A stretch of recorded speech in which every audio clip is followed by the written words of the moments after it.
Everett Holmgren watched through his cabin window as Silas Weatherby stumbled through thigh-deep snow toward his door, the neighboring trapper's face already showing the gray pallor of severe cold exposure. When Silas fell through the doorway into the warm interior, he looked around in disbelief, pulling off his ice-crusted mittens in air that felt impossibly, miraculously warm. Before we dive in, let us know where you're watching from, and if stories like this move you, hit that subscribe button, because tomorrow's episode is even more unbelievable than this one. The partnership between Everett Holmgren and Arvid Nurgaard had lasted 4 winters in the Wyoming Territory, which made it one of the more durable arrangements in the Rocky Mountain fur trade. Everett, 31 years old and originally from Sweden, approached trapping with methodical precision. Arvid, younger by 5 years and raised in Norway, brought enthusiasm and stamina. Together, they had established a reliable operation along the tributaries of the Wind River in 1843. Their cabin was standard construction, 12 feet by 14 feet, notched log corners, chinked with moss and mud, 1 door, 1 window, stone chimney. It kept out wind and most of the cold, though on the worst nights the interior temperature dropped low enough to freeze water overnight. Their routine was equally standard. They alternated days checking trap lines, one man running traps, while the other processed pelts and maintained the cabin. On November 9th, Arvid left at dawn to check the northern line. The temperature stood around 15 degrees, cold but not dangerous. Everett worked through the day fleshing beaver pelts. Arvid should have returned by late afternoon. When darkness came without him, Everett felt the first edge of concern. He waited through the night, unable to sleep, listening for any sound. At first light, he followed Arvid's trail north. 2 miles out, he found the first trap checked and reset properly. Arvid had completed his entire circuit. The trail leading back toward camp was clear and direct. A mile from their cabin, Everett found him. Arvid lay in the snow 30 yards from the cabin clearing, curled on his side, his rifle still clutched in frozen hands. He had made it home. He had been so close. But somewhere in the final approach, the cold had taken him. Everett knelt beside his partner's body and understood immediately what had happened. Their woodpile sat 25 yards away in the opposite direction, stacked under a crude lean-to shelter, partially buried under snowdrifts from the previous day's storm. The cabin itself sat directly ahead of where Arvid had fallen, its door closed, its interior cold, because Everett had been gone searching. Arvid had made it back to camp. He had been within sight of shelter, but he had been too weak, too cold, too exhausted to reach either the cabin or the firewood. The separation between these 2 elements of survival had killed him as surely as if they had been miles apart. Everett carried Arvid's body to a hillside and buried him in ground already beginning to freeze. He marked the grave with stones and returned to the cabin as darkness fell. He built a large fire and sat beside it, not for warmth, but because he needed light to think. The reality settled over him with crushing weight. Arvid had not died from a bear attack or a fall through ice or any of the dramatic dangers trappers told stories about. He had died from simple exposure, 30 yards from safety, because shelter and fuel existed as separate things in separate places. If the woodpile had been attached to the cabin, Arvid could have reached both simultaneously. If the cabin had somehow held more warmth, perhaps Arvid could have survived long enough to be found.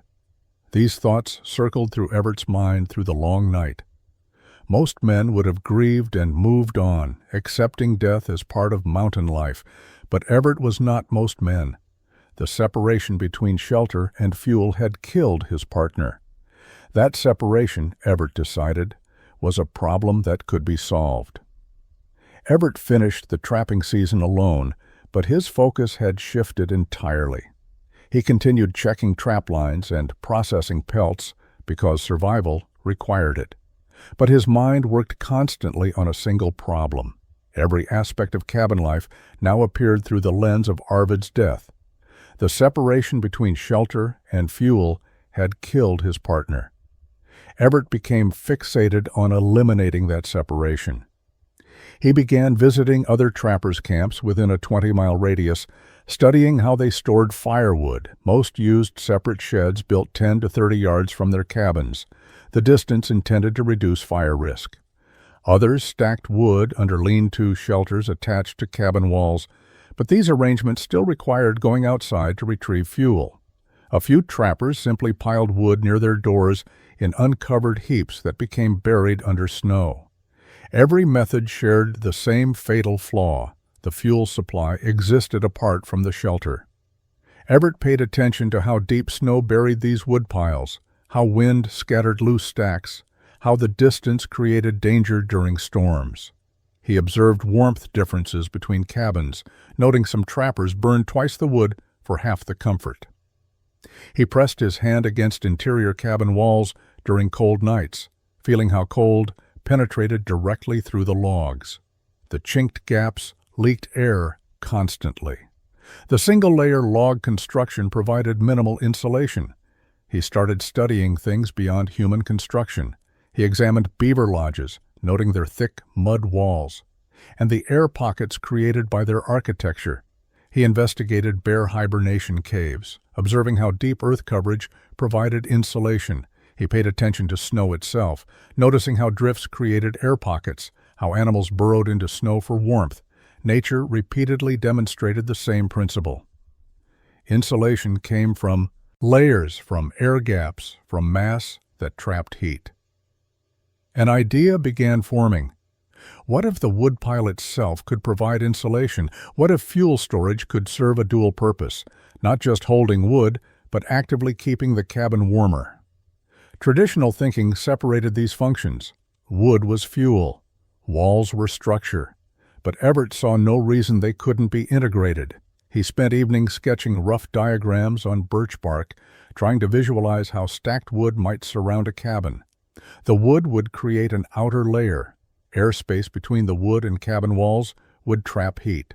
The mass of the wood itself might absorb and hold warmth. As winter progressed, wood would be removed for burning, but the outer shell would remain intact, continuing to insulate. Other trappers noticed his distraction. Silas Weatherby stopped by in late February and found Everett staring at his own cabin walls, measuring distances with a length of rope. "You all right, Holmgren?" Silas asked. Everett explained he was thinking about cabin construction, about better ways to stay warm. Silas shrugged. "Cabin's a cabin. You burn wood, you stay warm enough. That's all there is." He rode away thinking Arvid's death had affected Everett's mind. But Everett's mind had never been clearer. By the time spring arrived in March of 1844, he had decided exactly what he would do. He would build a wall around his cabin made entirely of firewood. The wall would provide insulation through air gaps and thermal mass. It would eliminate the separation between shelter and fuel. Other trappers would think him crazy. That didn't matter. He had watched his partner freeze 30 yards from warmth. He would never watch that happen again. Spring came to the Wind River country in late April of 1844. Everett packed his winter's collection of beaver pelts onto 2 pack horses and headed south toward Fort Bridger. The journey took 6 days through mountain passes still choked with snow. Most trappers made this trip quickly, sold their furs, bought supplies, and returned to the mountains within 3 or 4 days. Everett had different plans. He arrived at Fort Bridger on May 2nd and sold his pelts to the trading post for a fair price. The furs brought him $240, enough to fund another year of trapping with money left over. Instead of spending it on whiskey and entertainment like most trappers, Everett began studying buildings. The fort itself was a rough collection of structures built for function rather than comfort. Log walls surrounded the compound. Inside stood various buildings in different states of construction and repair. Everett spent hours examining how they were built. He studied the vertical log palisade walls, noting how the logs were sunk into the ground and bound together. He examined horizontal log structures, observing different corner notching techniques. He paid particular attention to a stone building the fort's owner had constructed. The previous year, noting its thick walls and how cool it remained, even as afternoon sun heated the compound. Most valuable was time spent with Wilhelm Adler, a German immigrant who worked as the fort's carpenter. Wilhelm had learned building techniques in Bavaria before coming west. Everett asked him about wall construction and keeping buildings warm. Wilhelm explained old country methods. In mountains of Germany, some people build with cordwood, he said. Stack wood in mortar, make thick walls, very warm in winter. He described double wall construction, where two walls were built with an air gap between them. Dead air is best insulation, Wilhelm explained. Moving air steals heat. Still air holds it. Everett absorbed this information, asking detailed questions about spacing, materials, and structural integrity. Wilhelm seemed pleased to discuss carpentry with someone genuinely interested. He showed Everett how stacked wood could create its own structure when arranged properly, how geometric patterns distributed weight, how overlapping pieces created strength. In the trading post, Everett made unusual purchases. He bought 30 pounds of square-cut nails at considerable expense. He purchased 6 iron brackets designed for heavy timber construction. He acquired 50 feet of heavy rope and a specialized adze for shaping wood. The post operator, Leland Pritchard, watched these purchases with growing curiosity. "You building something fancy, Holmgren?" he asked. Everett said he was improving his cabin. Pritchard laughed. "Trappers don't improve cabins, they survive in them." Other trappers noticed Everett's strange behavior. He spent 2 weeks at the fort studying, asking questions, buying carpentry supplies. Word spread that Arvid's death had affected him, that he was wasting money on nonsense. Silas Weatherby saw him and asked directly what he was doing. "Learning," Everett said simply. He left Fort Bridger in late May, his pack horses loaded with supplies and tools. The mountains looked the same as always, but Everett saw them differently now. He had knowledge, he had materials, he had plans. Other trappers could mock all they wanted. By next winter, he would have something no other mountain man had ever built. A cabin that could not be separated from its fuel, a shelter that would be warm enough to save lives. Everett returned to the Wind River country in early June and made an immediate decision. He would not rebuild at the site where Arvid had died. The location held too many memories, and, more practically, he wanted to start fresh with a design built specifically for his innovation. He spent a week scouting before selecting a new site 3 miles upstream from the old cabin. The location sat on a slight rise with clear southern exposure. Sun would strike the cabin throughout winter days, providing passive warmth. The elevation offered good drainage and kept him above potential spring flooding.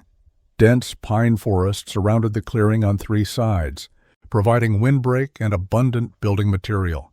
A small creek ran 50 yards downslope, close enough for water, but far enough to avoid moisture problems. Most importantly, the site offered clear sight lines in all directions. He would see anyone or anything approaching long before it reached his door. He began work immediately. First came the primary cabin structure, built smaller than typical mountain cabins, 10 feet by 12 feet instead of the usual 12 by 14. He knew what he planned to add would make the total structure larger. The cabin itself needed only to provide basic shelter and workspace. The real innovation would come next. He used traditional notched corner construction for speed, selecting straight pine logs and fitting them carefully. The walls went up over 2 weeks. He built a stone chimney in the northeast corner using river rock and clay mortar, taking care to make it solid and tall enough to draw properly. He added a simple plank door and 1 small window on the south wall. By mid-July, the basic cabin was complete and weather-tight. Then he began the unprecedented work.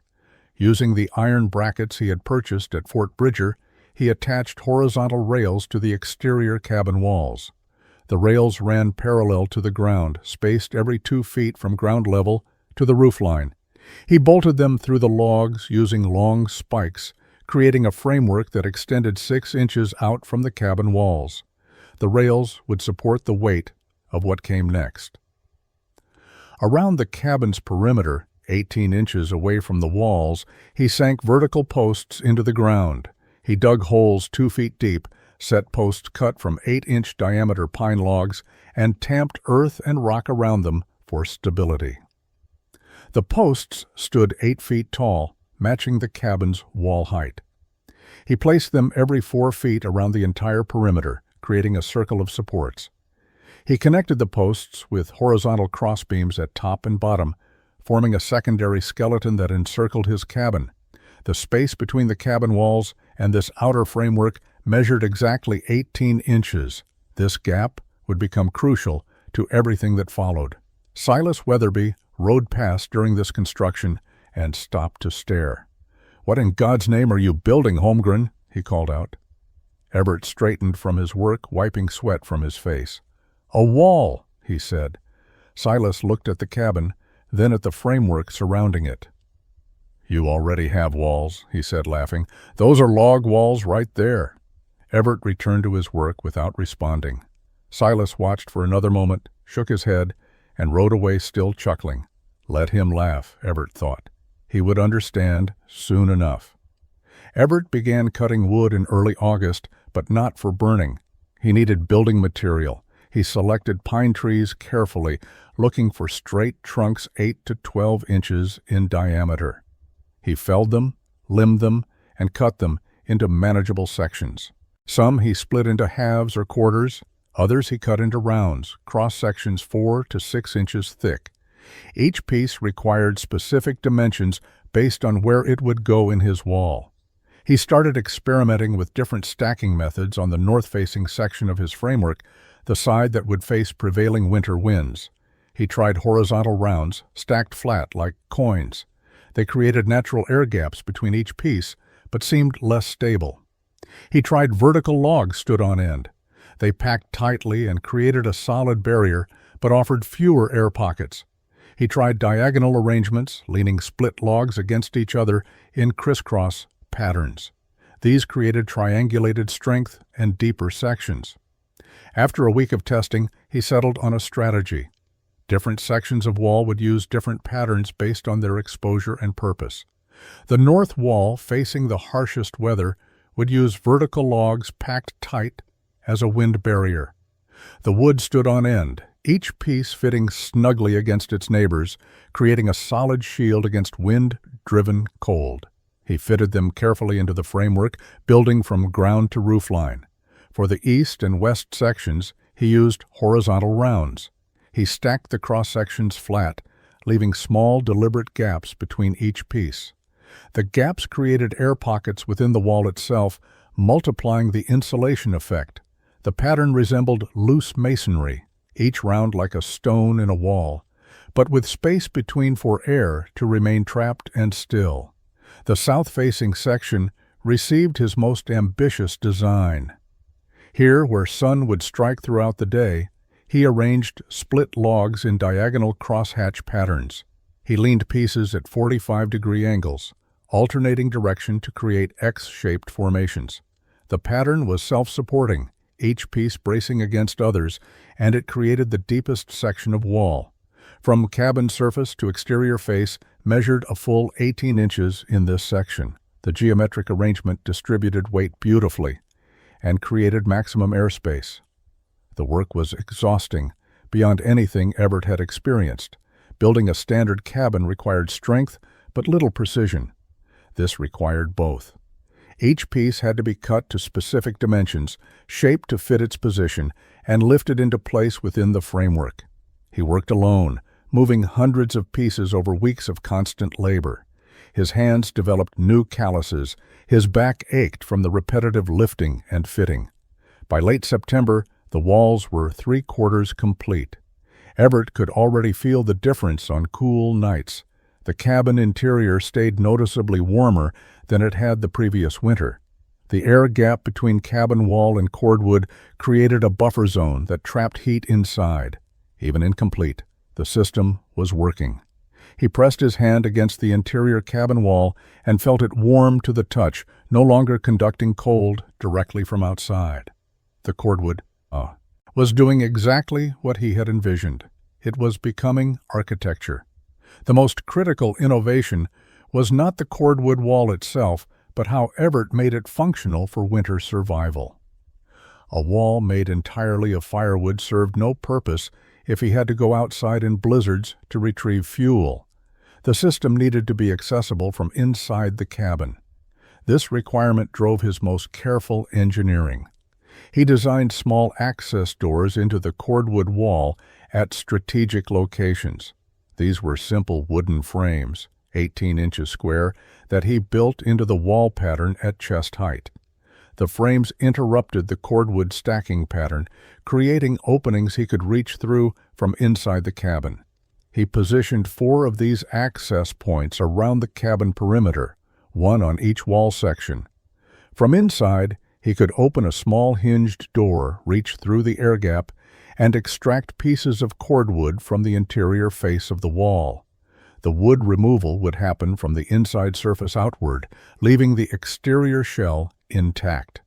This meant the wall would maintain its weatherproofing and most of its insulation value even as fuel was consumed. The outer layers would remain in place, protecting against wind and snow, while the inner layers gradually depleted. He tested the concept extensively before finishing the walls. He removed several pieces from a completed section, ensuring the remaining cordwood maintained structural integrity. The geometric patterns proved self-supporting. The vertical section remained stable with 30% of its wood removed. The horizontal rounds stayed in place with half their depth depleted. The diagonal crosshatch was strongest of all, maintaining its shape even with significant depletion. To add extra stability, Everett drove wooden pegs through multiple layers of cordwood at intervals. He drilled holes using a hand auger, then hammered oak pegs through 3 or 4 pieces simultaneously, pinning them together. The pegs prevented shifting and added rigidity to the entire structure. He placed them every 2 feet horizontally and vertically, creating a network of connections throughout the wall. By early October, the complete cordwood wall stood finished. The cabin now sat inside a geometric enclosure with 12 to 18 inches of air gap surrounding it on all sides. The outer framework supported the cordwood's weight, transferring load to the ground rather than the cabin walls. The roof extended over the cordwood wall with additional framing Everett had built, keeping everything dry and protected from weather. From outside, the structure looked unusual. The 3 different stacking patterns created distinct visual sections. The vertical north wall appeared like a palisade fence. The east and west sections showed layered rounds, creating textured surfaces. The south wall's diagonal crosshatch looked almost decorative, like elaborate woodwork rather than functional construction. Thaddeus Crane, an aging mountain man with 15 years in the territories, stopped by in late October. He dismounted and walked slowly around the structure, studying it from every angle. He said nothing for several minutes, just examining the work. Finally, he spoke. "Interesting," he said carefully. "You put a lot of work into this." Everett nodded. Thaddeus looked at the stone chimney, then back at the cordwood walls. "Question is," he said slowly, "will it burn?" He rode away before Everett could answer. Everett spent October completing interior improvements. He built a raised sleeping platform along the back wall, elevating his bed 2 feet off the ground. The space beneath provided storage for traps, tools, and supplies, keeping them organized and off the cold floor. The elevation also meant he slept in warmer air, as heat naturally rose and pooled near the ceiling. He constructed shelves high on the walls for food stores, ammunition, and personal items. He built a small table using careful mortise and tenon joinery, creating a stable work surface for maintaining traps and processing pelts. He improved his chimney with a better damper system, allowing him to control airflow and maximize heat retention. Every element was designed for efficiency and comfort during the long winter ahead. The real revelation came with the first hard freeze in early November. The temperature dropped to 20 degrees Fahrenheit overnight. Everett kept a small fire burning through the evening, then let it die to coals before sleeping. In previous years, his cabin interior would have dropped to near freezing by morning, despite burning wood all night. The cold would wake him repeatedly, forcing him to rebuild the fire. This morning was different. He woke naturally as dawn light filtered through his window. The cabin interior felt comfortable, noticeably warm. He checked the thermometer he had purchased at Fort Bridger, 52 degrees. Outside, the temperature remained at 20. His cabin interior was 32 degrees warmer, and the fire had been dead coals for hours. Over the following weeks, the pattern repeated consistently. He burned roughly half the wood he had used in previous winters and maintained interior temperatures between 45 and 60 degrees, depending on outside conditions. The cordwood wall was performing exactly as he had theorized. The air gap trapped heat. The mass of wood absorbed warmth during the day and released it slowly at night. The system worked. Word spread through the scattered trapping community about Holmgren's strange construction. Trappers began stopping by to see it for themselves. They called it various names: Holmgren's firewood fort, the wood wall cabin, the stacked shed. Most reactions mixed curiosity with skepticism. Silas Weatherby returned in mid-November with Otto Beckman, a German trapper who worked the territory 15 miles west. They rode around the structure slowly, pointing and talking. Everett came outside to greet them. "You really built your whole cabin from firewood," Otto said, his accent thick. "What happens when you burn it all? The walls collapse, yes?" Silas was more direct. "You built a tinderbox, Holmgren. First spark from that chimney lands on all this dry wood. The whole thing goes up. You'll burn alive in there." Everett invited them inside. They dismounted and followed him through the door. Inside, the warmth was immediately apparent. A small fire burned in the hearth, nothing more than 6 or 8 pieces of wood glowing steadily. The cabin felt comfortable, even cozy. Silas and Otto stood silently, feeling the warmth, seeing the modest fire, understanding the discrepancy. "How much wood you burning per day?" Otto asked quietly. Everett estimated 20 to 25 pounds. Otto nodded slowly. "I burn 50, maybe 60, and my cabin is cold." They stayed a few more minutes, then left without the mockery they had arrived with. But outside, Silas's voice carried back. "Still a waste of time." December brought normal winter cold to the Wind River country. Nights dropped to 0 or below. Days warmed to the teens or 20s when sun emerged from behind mountains. Everett's cordwood wall system performed flawlessly through these conditions. He maintained comfortable interior temperatures between 50 and 60 degrees with modest fires. His daily wood consumption averaged 20 pounds, less than half what he had burned in previous winters. He removed firewood from his walls through the interior access doors he had built. Each morning he would open one of the small hinged panels, reach through the air gap, and extract 5 or 6 pieces from the cordwood wall's interior face. The pieces came free easily. The geometric patterns remained stable as the inner layers depleted. By Christmas, he had removed perhaps 10% of the total cordwood volume, and the walls showed no signs of structural weakness.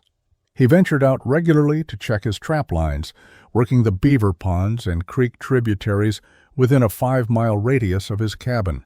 The season was productive. Beaver populations remained healthy, and his sets produced steady catches. He processed pelts in the warm comfort of his cabin, a luxury he had never experienced in previous winters when cold made the detailed work miserable. In late January, he encountered Silas Weatherby at a distant trapline. Silas looked worn down, his face showing the gray exhaustion of hard winter living. They talked briefly about trap yields and weather. Silas mentioned his cabin was cold as a tomb, despite burning wood constantly. His woodpile was depleting faster than he had planned. He would need to cut more before spring, a dangerous and exhausting task in deep winter. Everett said nothing about his own situation, but he noted the worry in Silas's voice. February arrived with unusual weather. A high-pressure system settled over Wyoming territory, bringing cloudless skies and plummeting temperatures. The cold was exceptional, even by mountain standards. For 5 straight days, the temperature never rose above zero. Nights dropped to 30 below. This was dangerous cold, the kind that killed livestock and froze rivers solid. Trappers who survived such events told stories about it for years. Everett stayed inside during the worst of it, burning wood steadily but not excessively. He opened his damper fully to maximize heat output from his fireplace. He kept the fire burning continuously, adding wood every few hours. His cabin interior remained livable, holding between 45 and 50 degrees. He wore his heavy coat inside and wrapped himself in blankets while sleeping, but he suffered no real hardship. The cordwood wall continued insulating effectively, preventing the extreme exterior cold from penetrating to the interior.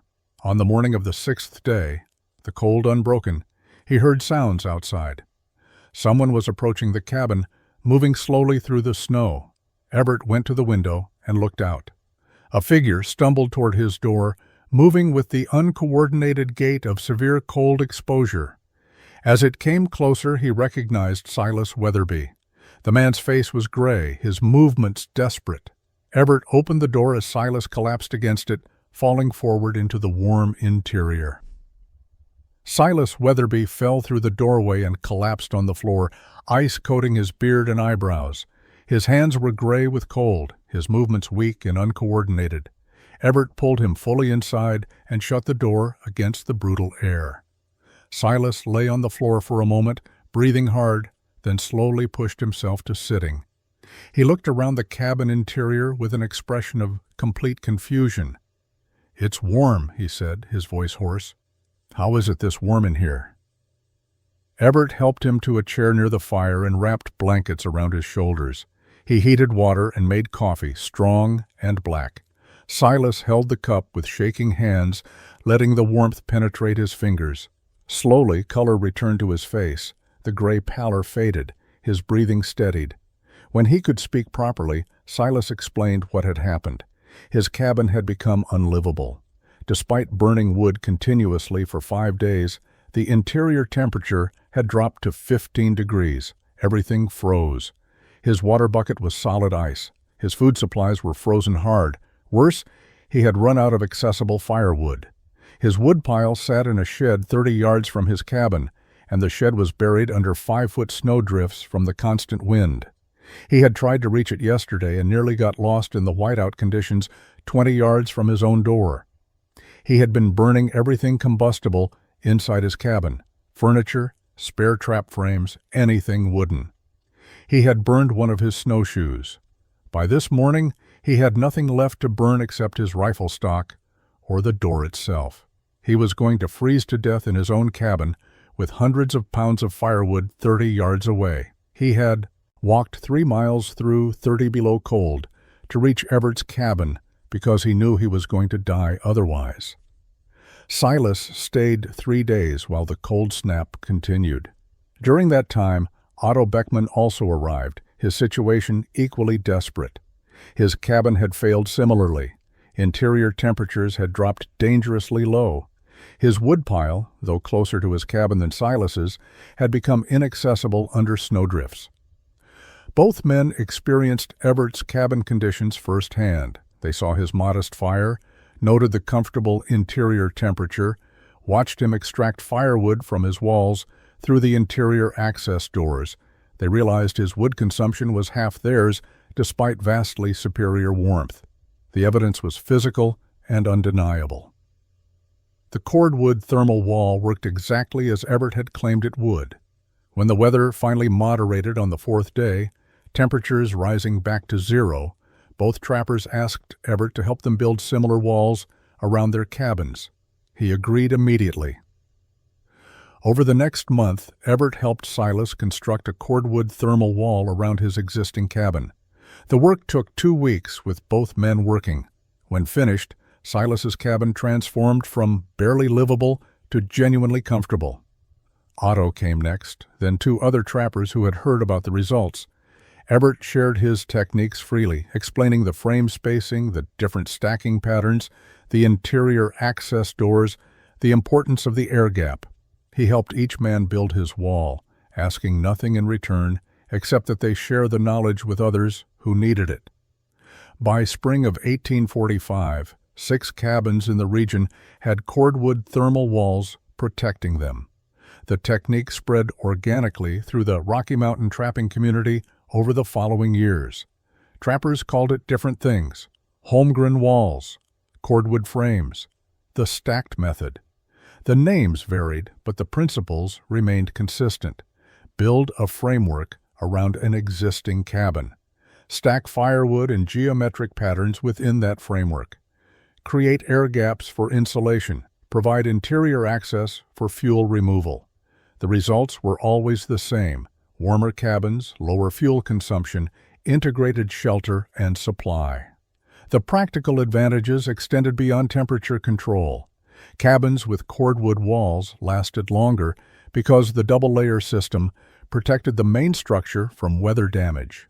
Rain and snow hit the cordwood exterior rather than the cabin logs, reducing rot and deterioration. The walls proved more fire-resistant than expected because the air gap created a barrier between exterior sparks and interior spaces. Embers landing on the cordwood exterior rarely caused problems, as the green or seasoned wood did not ignite easily. The fuel supply integration solved the deadliest problem of mountain winters. Trappers could no longer become separated from their firewood during blizzards. The wood was literally part of their shelter, accessible from inside regardless of exterior conditions. This single feature saved lives during severe weather events when traditional woodpile arrangements became inaccessible under snowdrifts. By the early 1850s, the fur trade was collapsing. Beaver populations had been trapped out in most regions. More significantly, fashion had changed. Silk replaced beaver felt in hat production, destroying demand for the pelts that had driven the mountain man era. Trappers began leaving the mountains, heading west to Oregon and California, or returning east to civilization. But the cabins remained. Settlers moving west through the territories discovered abandoned cordwood-wrapped structures and recognized their superior construction. Some were occupied and maintained by new inhabitants. Others served as way stations for travelers, providing reliable shelter along difficult routes. The buildings persisted because they were built to last. Everett Holmgren left the mountains in 1852. He had saved money during his trapping years and used it to purchase land in Oregon Territory's Willamette Valley. He married in 1954 a widow named Ingrid who had emigrated from Sweden. They had 3 children and ran a modest farm, growing wheat and raising cattle. Everett lived quietly, rarely speaking about his years in the mountains. He died in 1971 at age 63 from pneumonia and was buried in a cemetery outside Salem. His gravestone listed his name, dates, and the word farmer. It made no mention of innovation or survival techniques. But in the mountains of Wyoming and Montana, his legacy persisted in wood and structure. Into the 1870s and 80s, hunters, prospectors, and settlers continued building cabins using variations of the cordwood thermal wall technique. The phrase "built warm" became shorthand for quality construction. Modern historians estimate dozens of lives were saved because people built shelters capable of withstanding extreme cold. The exact number remains unknown because survival often goes unrecorded, but the principle Everett proved remained valuable long after his death. The best innovations solve fundamental problems through careful thought rather than complex technology, and they endure because they work.